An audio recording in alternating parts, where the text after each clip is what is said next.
Well, I've got a different question for you. Mm-hmm. Typically, I ask you what you're going to teach me, but why don't we have a Cheesecake Factory or a Carrabba's? Yes, you and my wife. And I bet there's a lot of guys like me who are in commercial real estate brokerage who get asked by their spouses all the time, why don't you go get us Outback or Carrabba's or a Cheesecake Factory?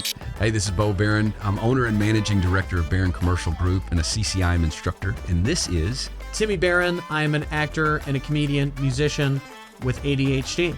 I bring the content and Timmy brings the fun. And this is Commercially Speaking. Yeah, baby.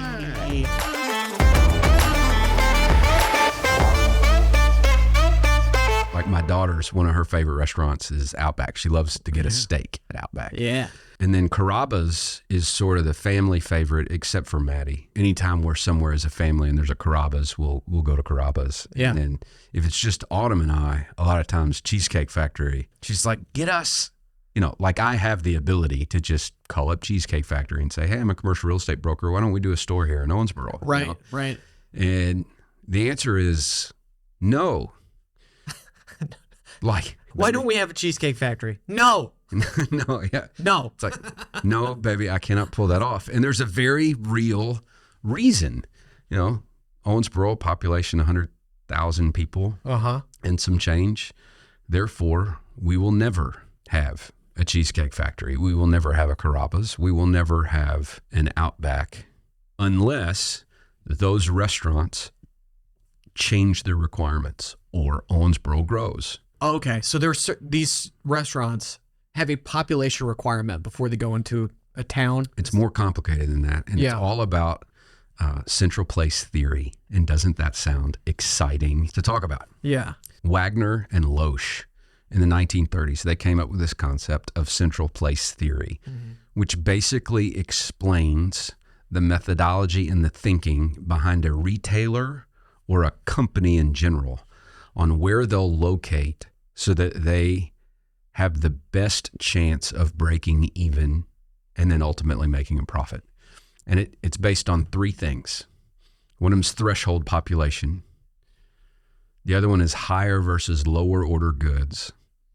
And then the third one is trade areas. What was the second one? The what? Higher versus lower order goods. This is going to be fun to talk about. And threshold population, high versus lower order of goods, and trade areas. Trade areas. And those three concepts explain why it is highly unlikely that Owensboro in its current state, unless it grows significantly, which I don't expect, it shouldn't have an Outback or a Carrabba's or a Cheesecake Factory or a P.F. Chang's, some of those restaurants that you get in bigger cities. Right.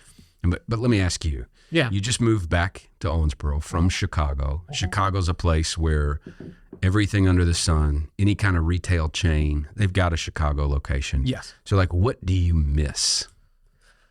Well, what did you leave behind that you miss? Yeah. Well, I mean, Lou Malnati's deep dish pizza. Okay. Right. I don't think that's I don't think you can get Lou Malnati's most places. Maybe not. Tara misses the shopping, like going to Michigan Avenue and everything that you can get to shop there. Sure. But most of the places I miss are places that aren't necessarily chains. They're like the really great neighborhood. Mm-hmm. Yeah, like the local stuff. Right. Yeah, like we rarely went to chains unless it was one we were super familiar. Like we'd go to B-Dubs. Well, look, even that time, like my favorite meal at my favorite restaurant is it's on Grand, right off Michigan Avenue. Right. And we all went. One time, Volare. Yeah, Volare. I love that place. So it's not a chain. Right. Even if it were, it likely wouldn't come to a place this size. And the first consideration would be threshold population. And that is the number of targeted customers in an area that a retailer needs to break even. Okay. That's what threshold population is. And so these chain retailers, they're highly sophisticated and they know exactly what kind of customer they're looking for, and they know how many there are in a certain location. And so they'll take a look at putting a location in some town, and they want to know, okay, what's the population of that area? What do the demographics look like? What are their occupations? What are their average household incomes, median incomes, those kind of things? What pool of money is available in that area that we can attract? So think about it this way. A grocery store generally needs just 2,500 households or about 6,000 people to break even. That's it. And if they know that they can attract about 6,000 people to their store, they can generally generate around $8.5 million of revenue off of those people, and they can break even. Mm-hmm. Yeah. So that's threshold population. Mm-hmm. Okay. But if you're not a grocery store, let's say you're Nordstrom, mm-hmm. like a high-end retailer, let's say you got 1 million people in a place. Well, how many of those people are actually going to shop at a high-end Nordstrom department store? Right. Maybe 1% of them. A retailer like Nordstrom is going to understand that every time one of those 10,000 people walk through our door, we can expect to extract a certain amount of dollars from them. Yeah. And they can anticipate, based on population, will they be able to break even or not? Yeah. That's the concept of threshold population. Okay.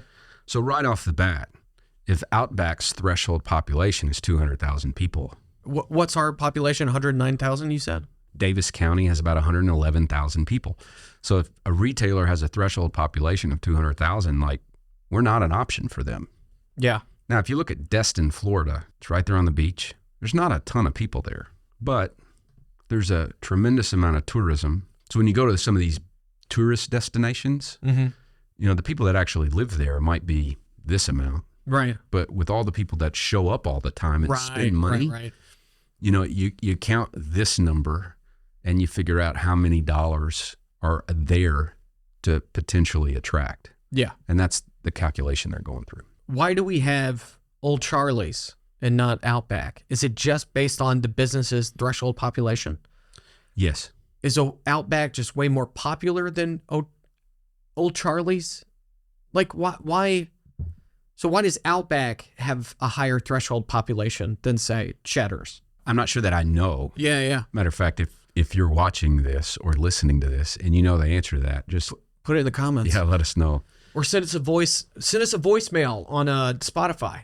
But they are different restaurants, and their core customer is different, and that's probably the answer. Yeah. Okay. Same reason like McDonald's has a different core customer. They have a different menu than O'Charlie's. Mm-hmm. Maybe they're just what it costs to run an Outback is higher than what it costs to run an O'Charlie's. They're going to have higher menu prices. They're going to have to attract higher socioeconomic customers, people with more money. Yeah. And maybe that's the answer. That'd be my guess, but I hadn't really thought about why they're different. They're just different. Isn't there an umbrella with Outback Carrabba's and Bonefish? There are.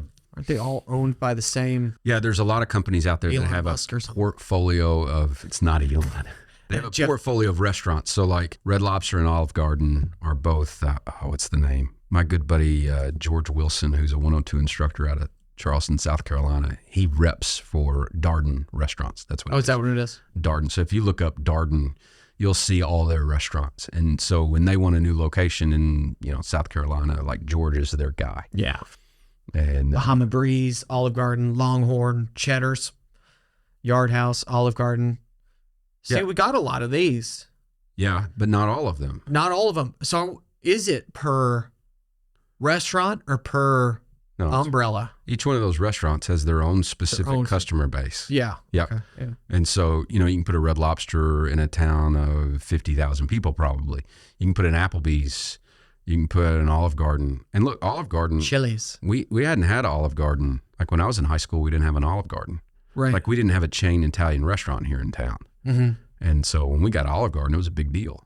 Oh, right. It's kind of embarrassing to say out loud, but it was. I remember. Yeah. And, we just got a Chili's in the last couple of years. Uh-huh. My guess is either we finally tripped that threshold population or they had grown in all the places that they wanted to grow and they decided they're going to try their hand at smaller threshold populations. Makes sense. So that's the idea of threshold population. That's the first consideration when you're thinking about central place theory. We got Nico's, right? Or Famous Bistro. Yeah. And they're here because they're local. The owners live here. So there wouldn't be much of a threshold population when it comes to opening my own restaurant. No, in look, town. when you think about mom and pop operations, Yeah. they're rarely considering things like threshold population. Yeah. It's a family with a dream. Right. They love food. They love to cook. And I don't know the owners of these local restaurants. I mean, I've met them before, but like, yeah. Sciatus. yeah, Yeah. like I've met them, but I don't know them. I don't know what their dreams were or whatever. Sure. But, you start out where you live. Right. And you have a dream to open up a restaurant and you're good at it and whatever, you're not thinking about threshold population and how many disposable dollars there are in Owensboro. You're just thinking, man, I've got a great idea. I can really cook. Let's see if I can make this work. Then they come to you and then you say, let's make this work out on paper. Okay. Here's a good location. Here's all the people in the area, the competition. Yeah. Yeah. Absolutely. So you kind of help them. I could if could. if they wanted to. Now, what they've done here in town is they come up with different restaurant concepts. Mm-hmm. So like there's the Lure. Greek deli, Right. or it used to be the Greek deli. I think they just call it the famous bistro now. Yeah. And then there's Nico's, which is Italian. Italian.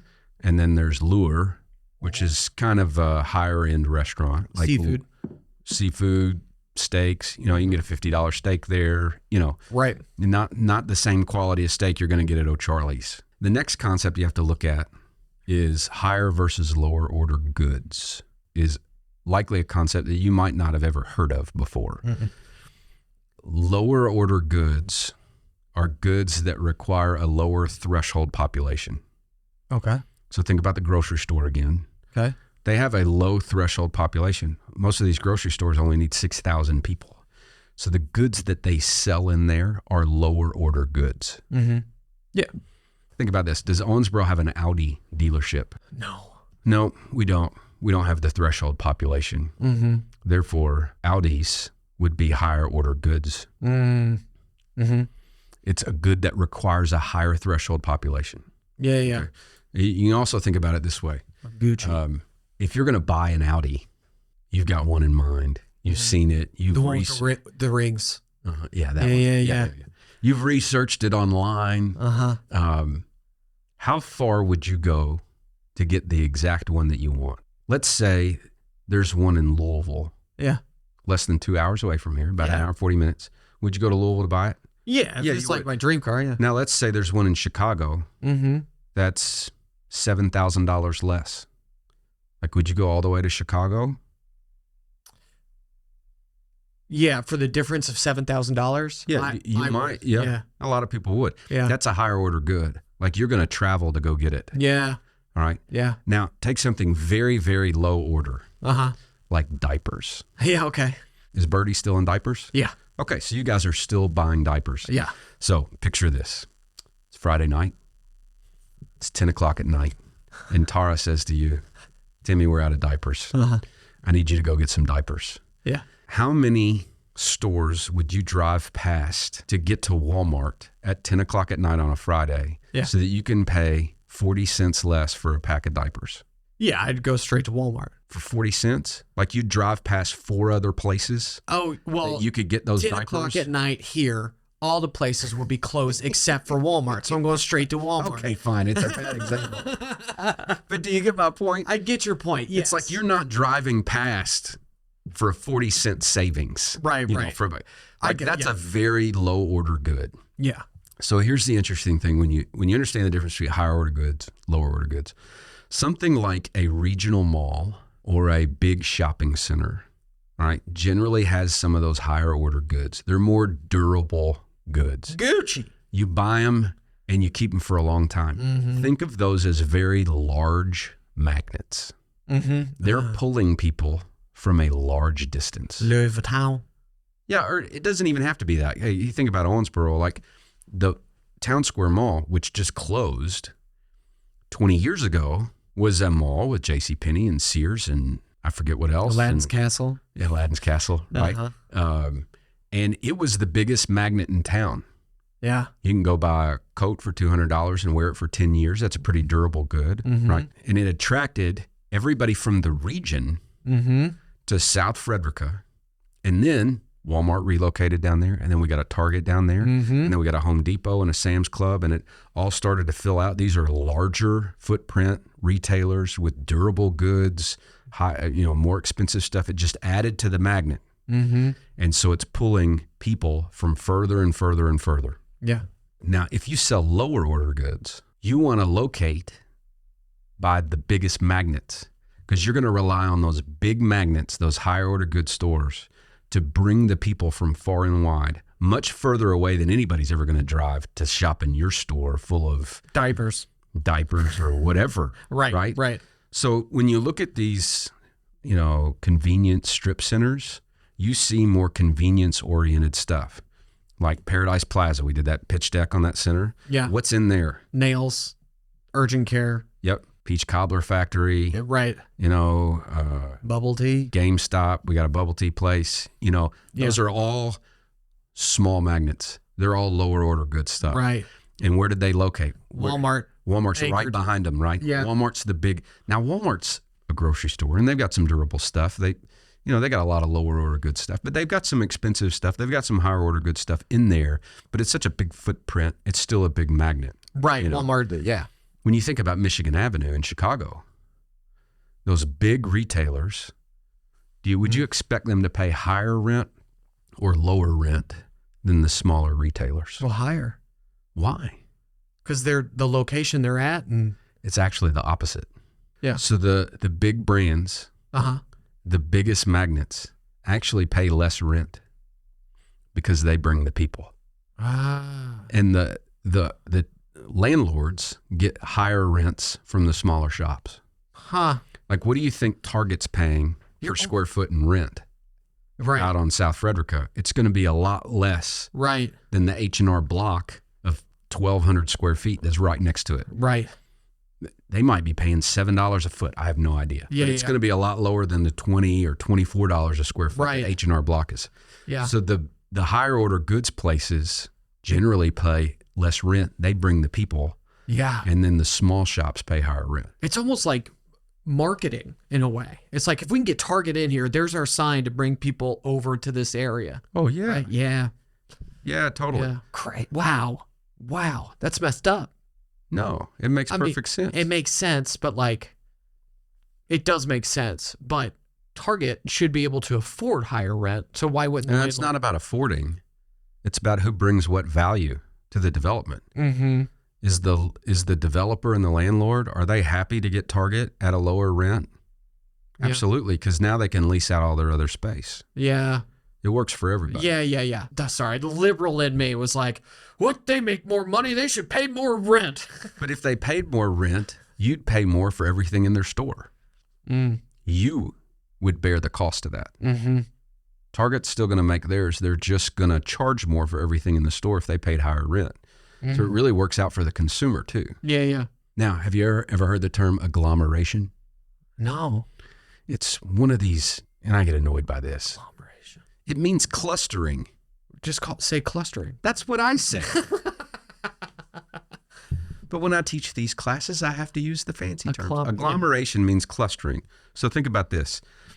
What do retailers do better when they cluster together? Do they do better when they cluster together? Yeah. Why? Competition? Wait, no. If you want your competition next door to you? Well, yeah. Why? So you can see what they're doing? Well, maybe so, but it's like gas stations, right? What about gas stations? Well, if I want to open up a gas station, I'm going to do it right next to this gas station here. Why? God, did we talk about this before? I know the answer. What's the answer then? Well, I got to find it. I know it's in here somewhere. No, okay, tell me.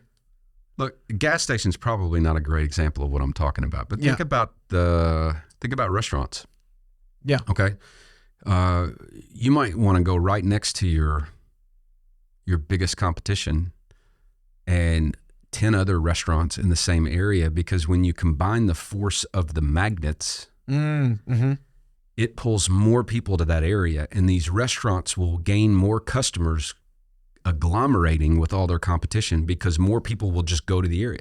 How many times growing up in Owensboro did we come out of mom and dad's well, this is a bad example too, because we didn't eat out much growing up. Yeah. But I lived for 8 years about a block away from mom and dad. And when we pulled out of the subdivision, we could go left to South Frederica, or we could go right to 54. Right. And the first question was, do I go left or right? Right. And what we're deciding on is which cluster of restaurants do we want to head towards? Right. We're going to figure out where we're going to eat on the way. Yeah. But we're going to go to one of those areas. So like, because there's that cluster of restaurants, a big magnet, it's attracting my family. I don't even know where I'm going to eat yet, but I know what area I'm going to. Yeah. So when you cluster together, you see car lots do this, restaurants do this. How many times have you seen, a stoplight, four-way stop, and on 3 corners, there's a drugstore? Yeah. Walgreens, CVS, and Rite Aid, even though I think in the last week, Rite Aid announced they're going to close about 300 stores. Yeah. But that's often the case, you know? And you see other things like outside of military installations. Have we talked about this before? I think maybe. Go ahead. Well, outside of military installations, certain businesses cluster because they're after those 19-year-old knuckle-headed military service members who for the first time ever have a steady paycheck. Yeah. And what are those, like, what do you think some of those businesses are? Strip clubs, alcohol, pubs. Yeah, there's that stuff, but like used car sales. Used car. Yeah. Okay. And there's 2 other big ones. Sports stuff? No. Walmart? No. Tattoo shops. Oh, yeah. Tattoo shops and smoke shops? Check cashing places. Oh, like Western Union or something? No, like, like payday loan places. Oh, yeah. They all cluster right outside of military installations because you've got a lot of kids that are still teenagers that they get paid automatic twice a month, and they're dumb enough to just spend. So that's kind of the idea of higher versus lower order goods. And that's why you see these retail areas like in our town, South Frederica or Highway 54, they all group together. Yeah. And the lower order goods shops want to co-locate next to the higher order goods shops, like a Bass Pro Shop, man. They bring people in from everywhere. Right. And all the other little shops around it benefit from, Bass Pro bringing all those customers there. What's a conglomerate? Conglomerate? Yeah. Conglomerate would be like General Electric, GE.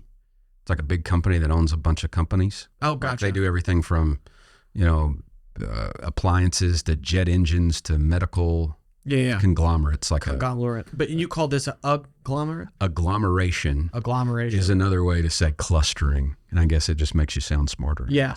But conglomerate would be a clustering of businesses under an umbrella. Yeah, that's probably a good definition. There's got to be Latin agglomerate. So the third and final pillar of central place theory is the trade area. So you have threshold population, higher versus lower order goods. Mm-hmm. And then you have the trade area. Trade areas, by definition, all that means is what's the geographic location where I have the highest propensity to get my core customer from. Can we use another word than propensity? Likelihood.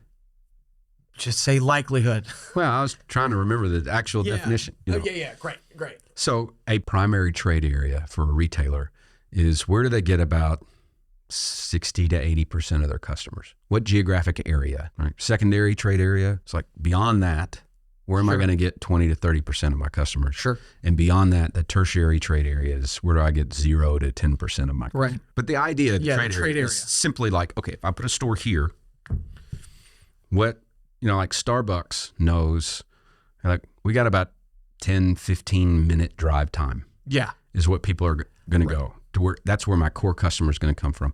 When you talk about self-storage, primary trade area is about a 3-mile radius around the store. That's where my customers are going to come from. Mm-hmm. For retailers, for restaurants, they generally know, okay, how far will somebody drive to get to my store? Right. Right. And so if you're a Hibbett's or, like a smaller kind of sports equipment store, you might think, all right, somebody's going to drive, 15 minutes to get to my store. Right. But if I locate in the mall, where where people will drive an hour and a half to get to, like, I'm going to do better. Right. And so you'll see, those types of stores will locate in the middle of a big magnet area. Sure. Right. Yeah. But the trade area is, if I don't have any competition, this is my geographic area where people, and so then how many people live in there? How much money do they make? What's the demographic makeup of this location? And you can start to analyze that particular location. And then you start to consider, okay, that's assuming I have no competition, but I generally will have some competition. And so now, if I have 3 competing stores, is there still enough disposable income in that primary trade area for me to break even? That's when you start introducing the idea and taking a look at what other competition is in that trade area. So you can watch this episode right here. How did I do that? How did I do that? That's central place theory. Yeah. You consider threshold population, higher versus lower order goods in the trade area. And that perfectly explains why we won't have a Carrabba's or a P.F. Chang's, especially a Cheesecake Factory. You been in a Cheesecake Factory? Yeah. Lately? No. Really nice. Like, they're almost ornate. They have the largest menu of any restaurant retailer, like chain. Yeah.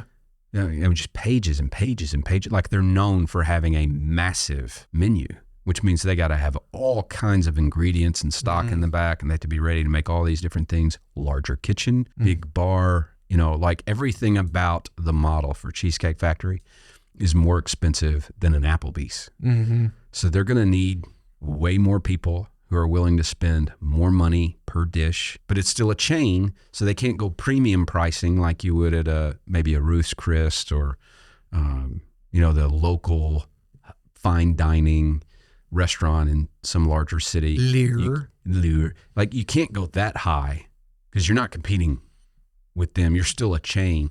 So you got to, keep your costs down. But everything you do is more expensive, so you need more people. Yeah. And you need to be able to fill that place up every day. And you need to be able to get them to walk out with 3 slices of $7 cheesecakes. Yeah. Like. And if you put Cheesecake Factories everywhere, you're not filling them up. There's no way. No, so you put them in the biggest spots where they have the best chance of breaking even and making a profit. So when people go there, that's where they're going to go. As well, not just because of the population there, but people go visit that city. Oh, we don't have a Cheesecake Factory. I'm going to Cheesecake Factory. Yep. Yeah. Taking my fat ass down to Cheesecake Factory tonight. All my cameras off. But one of my favorite things to do after mom and dad initially laughed at this, when they'll offer me something, like mom's made, oatmeal chocolate chip cookies or whatever. They're like, hey, do you want some? And I don't. Instead of saying, no, thank you, I've said, no, thanks, I'm not a Well, they're about to eat theirs. And or I'm coming back for my 3rd one. Right. Yeah, it's just, they laugh. I've got a feeling we're about to go into a pop quiz. Yes, but before we do. I got some questions. Yeah, you got any questions? Yes. Okay. How much, so for anybody, for all brokers, right, that get asked these questions all the time, whether it's from their wife or their friends or whatever, why don't we have a Carrabba's? How much, it might not even be worth the effort, okay? But could you call them up and talk them into making an exception for Owensboro? Or are they strict on those rules? Does this make, let me draw a parallel to what I'm thinking. If I get offered a job on a film, since I'm in the union, if it's not a SAG-AFTRA film or under that umbrella, I cannot do it. But I can talk to the producer and be like, hey, what's your all's budget here? I could get us under a SAG-AFTRA contract, an ultra low budget, which means it wouldn't cost you any money, be a little extra paperwork. We make this a SAG project. You got me. My price might be a little higher than another actor. You here can call Carrabba's and be like, hey, we don't have the population, but I think it could work, and I think it could work here. Plus, my wife is threatening to leave me. Help me out. Help me out. Real estate manager. Yes. Yeah. No. Think about if you're the real estate manager and you take a chance and it fails. Like, what's going to happen to you? Yeah. You're going to get fired, especially when it comes to these corporate, chain stores. you're not dealing with owners. Right. You're dealing with employees who are going to follow the rules so they can cover their rear ends. Mm-hmm. And so, yeah, I would fully expect that there would be little to no leeway. Right. Now, I will tell you this. I mentioned George Wilson earlier in the episode. He also does site selection work for Starbucks. They have a certain requirement. I forget what it is, but let's say it's within a 2-mile radius. I can drop a pin on a map at a potential location, and I can draw a 2-mile radius around that, and it'll tell me how many people live there. Mm-hmm. Right. So let's say they require 15,000 people in a 2-mile radius, and it's like 14,700. I'm now going to draw a 2.1 mile radius and show them that there's 15,700. Mm-hmm. And I'm going to submit that to my contact at Starbucks and say, look, 2 miles, 2.1 miles, you got 15.7. You've got what you need. And it's a growth area. Yeah, gotcha. And like by the time the store's open, they'll probably be what you want, but 2.1 miles, you got it. Like that might work. Mm-hmm. But if Carrabba's needs 200,000 people and I say, look, people in Owensboro love to eat out and they love Italian. Yeah. And like all you have to do is beat Olive Garden. Right. And they're going to look at our population and go, nope, don't call me again. Yeah. If it's close, you could potentially do some things. Right. Where you can show, hey, look, this is your requirement. Like if your requirement were this, just tweak it just a hair. Like here's what we've got, and you're going to be good. You might be able to make that case and have them at least consider it. But otherwise, no. If you got half the threshold population or something, then you'd have to. Everyone they don't care about. They don't care about my relationship with my wife that much. Yeah. No, neither should they. I was just thinking, SAG-AFTRA is on strike because we're not getting what we want, right? Mm-hmm. And we're open to negotiate, come to the table, and AMTP has left the table. I think last Wednesday. And AMTP is what? Oh, Alliance of Motion Picture and Television Producers. Right now, they're trying to get producers out of the name. Not AMPTP, but the producers. Right. Yeah. They don't want to be lumped in. They don't want to be a part of it. They're stonewalling us, even though the writers, they came. Yeah, that's what I was going to ask you. Like, they came to terms with the writers. So they did. And so we as SAG-AFTRA thought, okay, this will be done soon. But no, they've like stonewalled even harder. So the WGA, the Writers Guild, is now standing with us as we were standing with them before we went on strike. And does a lot of it have to do with AI? That's a small piece of it. Okay. Because they want to be able to just scan a background actor when they come in on the day and use their likeness and body forever and never have to pay that background actor again. And the SAG's like, absolutely not. These background actors are able to show up, make $150 to $200 a day. Give them that, but that's just a small piece of it. And there's like laws and legislation coming in with AI, apart from SAG-AFTRA, like with music or anybody that's. Well, we do that sometimes. Hey, ChatGPT, write me this email in the style of so-and-so. Right. Because his work, which he created, his intellectual property, has been uploaded into your database for free, and now all these people are benefiting from it, and he wasn't compensated. So these laws are getting in place to protect that. So there are certain things that you can't, like as SAG-AFTRA, I can't even say my favorite sketch show that's on the air that's live on Saturday nights. I can't say the name of it as a part of the union right now because it's under AMTP and we're on strike. But what I want to say about that show was they're able to use the Target logo in a sketch or any logo because it's satire, right? So there are there are some of those when it comes to AI as well that you are going to be able to use it in the style of Ron Burgundy, a character that was created by Adam McKay and Will Ferrell. For your email. I don't know specifics, but we went. Well, what other questions do you have? I just got one more because the mall is closed, shut down completely now. Mm-hmm. And that's like completely closed as of when?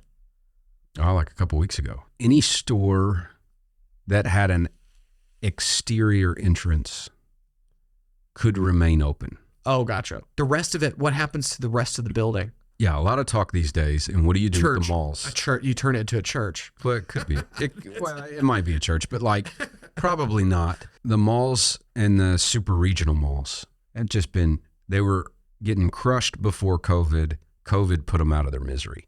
So these properties are just all, the fact that our mall lasted this long surprises me. You know, went through a series of ownership. Now we've got local owners. I think the local owners bought it to redevelop, to turn it into something else eventually. Yeah. And they had to deal with Churchill Downs, where Churchill Downs was going to come in. They were going to do that off-site. Oh, yeah. The historical horse betting thing. Yeah. And now that Kentucky just changed the law where you can bet on sports. Right.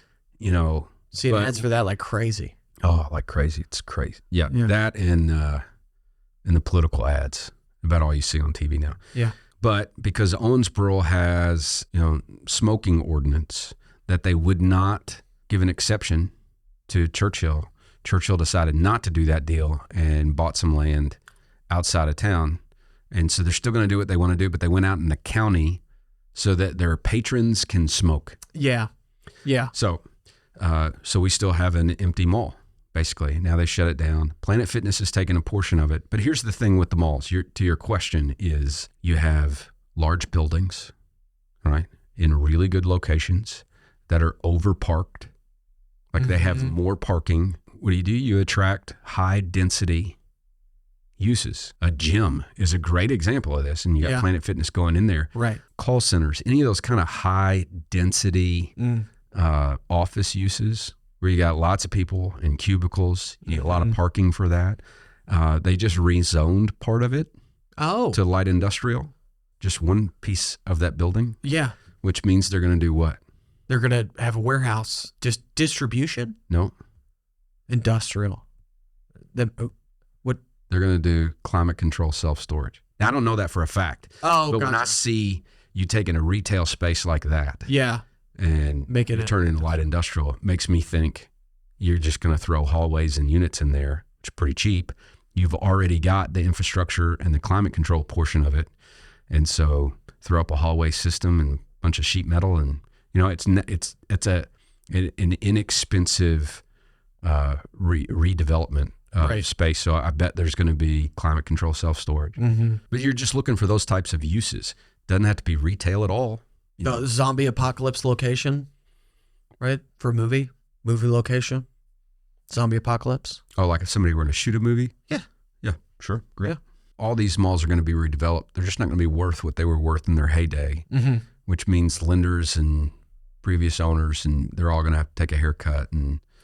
But there will be, and look, our office, like where we are right now, I mean, the mall's right across the street. Right. So I like the fact that it's not going to be a place where people are gambling and losing money and drinking too much and stuff all day long. And then coming out and driving by our building. Like I like that it's not going to be, you know, Churchill Downs right there. Sure. But fill it up with people. Right. You know, that's good for the whole area. It's good for every restaurant here. All these people are going to have lunch. Chick-fil-A is going to do even better. Yeah. And Panera and El Toribio and all those. Yeah. Yeah. Okay, cool. But yeah, that's what you do with those malls. Do they ever turn into housing? No. Bill? I mean, not legally or officially. It's just too expensive to do it. Yeah. You know, I mean, you're just going to do a lot better if you have an office or a retail or even an industrial use. Yeah, that makes sense. Yeah. Yep. All right, cool. How about a pop quiz? All right, pop quiz.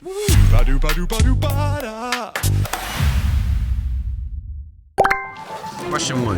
When my wife, you know, if I'm just going to give her the headline, when she asks me why we don't have a Carrabba's or a Cheesecake Factory, what's the name of the theory? Where I can just tell her, hey, it's because of this, baby. Central Park. Central. Try not to look. I kept thinking of a joke, the Central Park theory that I was going to explain to you. So now the Central Park theory is in my head. It's Central. It starts with a P. Central Practice? No. Central Population? No. Central. Place. Attaboy. Central Place theory. Central Place theory is the reason. Yeah. Right? And it was developed in what decade of the 1900s? Question 2. Yeah. What decade of the 1900s? I mentioned this briefly. Did you say 1918? Nope. So I'm 1980s. 1900s. 30s. 1930s. Oh man, wow. I think Wagner in 33 and then Loesch in 39 kind of developed these. Yeah. What has become the central place theory. 1930s. Okay. All right, question 3. There are 3 pillars to central place theory. Mm-hmm. What are they? Population threshold or threshold population. Yep. Okay. The trade area. That's the second one, but that we talked about. Trade area. And lower versus higher product goods. Okay, you're close on that. It's higher versus lower order goods. Yeah. So Audis versus diapers. Yeah. Audis versus diapers. All your examples are just way out. Audis versus Fords, maybe. No. No. No, an Audi would be a higher order good. Right. And a diaper would be a lower order good. I know, but like And we not talked all about cars IDs. are higher order goods, right? Because you can get lower order good cars, right? Well, I would say that the vehicles that are sold at a local used car dealership would be lower in order than a Mercedes dealership. Right. Yeah. Because their threshold populations would be wildly different. Yeah. So I guess this was another question I had. Lower, higher. Would all cars, new cars, whether it's an Audi or not, be a higher order good? Yes. Higher than diapers. Yeah, but is there a higher and lower good per category? Now, well, we don't really talk about them in those terms. Yeah. Okay. Yeah. So higher order goods are the goods that have higher threshold populations. Yeah. Okay. So if you take, would you drive a big amount? would I drive a big amount? Would I drive further for a $100,000 vehicle than I would a $20,000 vehicle? Yeah. You would. Yeah. So it would be higher. Yeah. And it would generally need a higher threshold population. But even that $20,000 vehicle is going to be probably in that higher good category. Yeah. But are there degrees? Yeah. Yeah, there would be. Okay, cool. Yep. So the diapers and the Audis. Yeah. Makes a ton of sense. If you're me. That's right. The Audis and the innies. Yeah, well, that'd be different. Yeah. And you can find out when you're changing the diapers. That's right. Okay, question 4. That's what happens when I try to be funny. Okay. Yeah. Yeah. Question 4. Explain to me agglomeration. What is agglomeration? It's a cluster. It's a cluster of... So in the terms that we spoke, you get a cluster of similar shops or retail stores or whatever. Competing retail stores as a cluster because that's the magnet. It helps more people come to that area. Creates a bigger magnet, and they all do better as a result. And because of that, they'll cluster together. They'll agglomerate. Yep. Good. All right. Question 5. Explain to me what a trade area for a retailer is. Sure. It's the distance. Where are the people? Where are your customers? Where are they coming from? So what distance are they traveling to get to you? So Happy Monday was the neighborhood in Chicago. Yep. It was a neighborhood, so it was probably a 10, 15-minute walking distance. That would be their trade area. Yep, totally. Bass Pro Shop might be a couple hours of driving. Yeah, absolutely. Yeah, that's a great example. You got your local coffee shop. They're going to consider their trade area in terms of like minutes of walking. Right. But, a restaurant might be a 15-minute drive time. A Bass Pro, huge magnet, right? Higher order good. It could be hours of driving to get there. And so yeah, man, find a location you like, draw that trade area on a map, how many people live in that area, and then you can start to figure out things like, where's my competition? How's that going to eat into the amount of disposable income that's available within that trade area? And we got a whole episode on that right here. It'd be a perfect time to go watch it, actually. So yeah, man. Yeah. Nice job. Thank you very much. You were listening. Yes, I do. Bye, Alice. Bye, Alice. Please consider subscribing. If you have any questions or comments, put them in the comments. Wherever you listen to this podcast, if you leave a review, it really helps us out a lot. We're listening. We're paying attention. I hope you are.